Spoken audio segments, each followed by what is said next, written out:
guide touristique, un drôle de guide touristique, un guide pas comme les autres. Donc nous marchons le long de la berge. Pareil, c'est on est relativement loin du centre-ville. Donc il y a eu des aménagements pour favoriser les espaces verts, les sentiers pour les pistes cyclables, des vélos aussi, les pistes cyclables, les piétons, les promenades. Donc, je rappelle que de nombreux parcs ont été installés à Mulhouse. Et donc là, effectivement, les travaux sont encore en cours. Des jeux vont être installés le long de la berge. Donc, alors pour les façades, ici nous avons encore des façades assez typiques de Mulhouse. Donc, évidemment, il y a toujours des travaux pour rafraîchir un peu les couleurs, mais je trouve que Mulhouse n'est pas forcément toujours orienté patrimoine, conservation du patrimoine dans le sens exigeant du terme. Oui, ça c'est vrai, ça c'est vrai. Donc, alors, on va faire quelque chose ici. On va montrer, par exemple, on a parlé donc je vais montrer ici, c'est une entrée Mulhouse, vous voyez, peu importe. Alors, qu'on nous dise qu'ici ça fait prolo, non, je suis pas d'accord. Ici ça fait pas forcément prolo. Ce sont des manières d'amener l'habitat autrement, je trouve. On peut prendre le bâtiment tel qu'il est, c'est-à-dire le rénover, pourquoi pas, ou alors tout simplement faire des travaux ponctuels, tout en permettant une manière de se loger tout à fait sympathique. Vous voyez, ça fait, pour certains, ça fait bohème. Quand je disais, quoi? Oui, bien sûr, donc un drôle de guide touristique, mais bien sûr, nous on défend Mulhouse, le patrimoine de Mulhouse, nous ils nous ont installés. Bon alors, évidemment, ils favorisent les pistes cyclables et puis les zones piétonnes, mais dans certaines rues, nous avions des pavés qui donnaient un cachet à la rue, rue des Tannerres, oui, ils nous ont enlevé les pavés. Les authentiquement mulhousiens qui donnaient quelque chose et qui rappelaient le patrimoine mulhousien, ils nous ont mis les mêmes pavés. Oui. Bien, bon, on n'est pas forcément... et puis ça se... voilà, ça...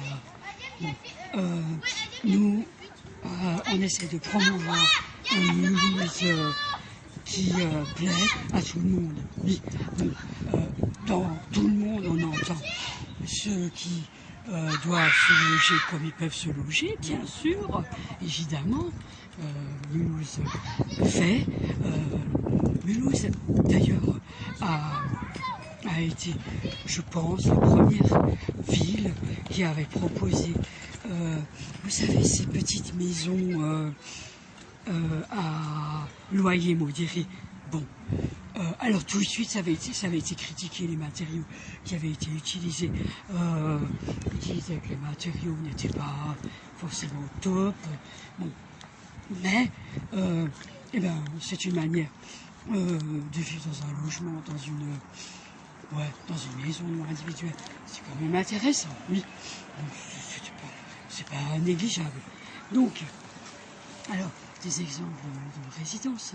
Alors voilà, donc il y a l'usure du temps, oui, évidemment.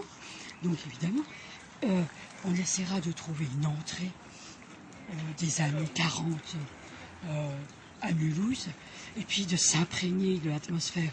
Alors là, on avait un peu, bon évidemment, on avait un peu critiqué ce type d'ameublement extérieur de la petite bonne. C'était pas forcément l'astuce. Donc c'était pas, évidemment, tout doit être regardé avec de la distance et puis un esprit critique aussi. Bon, donc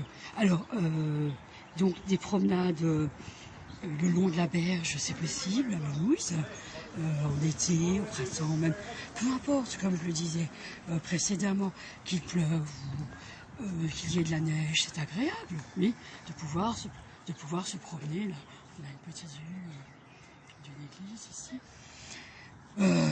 Voilà. Et donc, on montrera très précisément certaines entrées à Mulhouse. Oui. C'est un petit peu sur l'habitat à Mulhouse. Hein. Alors, on a des immeubles qui se présentent de cette manière-là. Ou alors, on a les beaux bâtiments juste en face. Hein. Et ou alors, on a des immeubles un peu... C'est le même lieu que celui-ci, on dirait, un peu aménagé différemment. Et donc, voilà. Donc c'est Mulhouse. Mulhouse, c'est une ville, une grande ville, qui doit aussi s'adapter à tout son public, qui est très cosmopolite. Donc nous avons, alors on le voit très bien dans le grand marché de Mulhouse, vous y allez, donc il y a un marché très connu à Mulhouse, donc le mardi, jeudi, samedi, oui, exactement, bon. Et donc, et là, on peut voir à quel point Mulhouse est cosmopolite. Mais, voilà. Donc c'est ça. Donc il faut pouvoir loger tout type de public. Et donc là, on a une très très belle façade. Hein. C'est vraiment la jolie façade. Donc on va s'approcher un petit peu. C'est quand même la façade. Voilà, et là, il faut pas hésiter à déambuler dans Mulhouse pour avoir parfois de jolies surprises. Alors là, on essaye de s'imprégner de l'ambiance, on va traverser de l'ambiance. Donc ici c'était la rue Saint-Fridolin. Je sais pas si c'est l'église Saint-Paul ici, il faut que je vérifie. Voilà. Il faut, on n'est pas loin en tout cas, il faut s'imprégner parfois de l'atmosphère du lieu. Hein. Voilà. Voilà, avec ces marronniers, hein, comme je le disais, c'est vraiment, le marronnier, c'est vraiment l'arbre typique de Mulhouse, hein, vraiment. C'est vraiment ça. Et donc, alors oui, parce qu'il y a une église qui ressemble beaucoup à celle-ci, donc il faudrait que je vérifie. Donc, ici, donc, nous avons un square, oui, voilà. Alors, les squares, il y en a un peu partout à Mulhouse, c'est vraiment appréciable. Donc, pour ceux qui ont des enfants, de pouvoir se poser dans des espaces verts comme ça. Donc voilà. Donc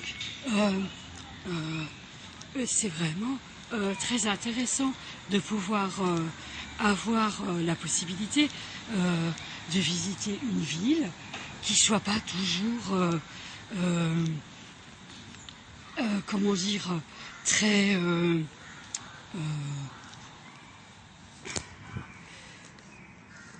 comment dire, vous êtes oui, je voulais dire très... en fait, quand on parle comme ça, nous, c'est qu'on est coupé tout le temps par quelqu'un. En fait, moi, je sais pas trop comment dire, mais la ville dans laquelle je vis n'est pas sympa à vivre.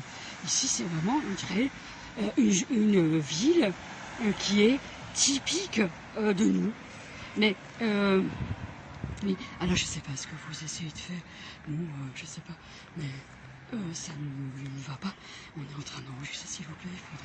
Il faudrait ne pas faire ce que vous faites habituellement, vouloir toujours imiter quelqu'un qui parle. Pour essayer de prendre son phrasé, s'il vous plaît. Donc, on poursuit effectivement, c'est l'église Saint-Paul. Je vois mieux là de ce côté-là.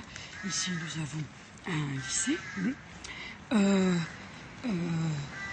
Nous poursuivons. Donc, je voulais dire que là, on a forcément toujours nous répond comment on dit, sa zone de chalandise, d'attractivité, s'étend sur 60 km. Donc il y a beaucoup de vallées autour de Mulhouse et en fait, évidemment, s'il doit avoir des spécialistes, ils viennent à Mulhouse pour des spectacles comme le ballet du Rhin, ils viennent à Mulhouse, pour les musées, ils viennent à Mulhouse. Oui. Alors ici, par exemple, les pizzerias, alors on appelle ça des rues populaires, quartiers populaires. Je trouve ça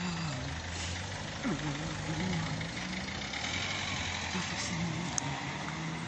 Mais moi je trouve que c'est pas forcément toujours le cas de dénigrer toujours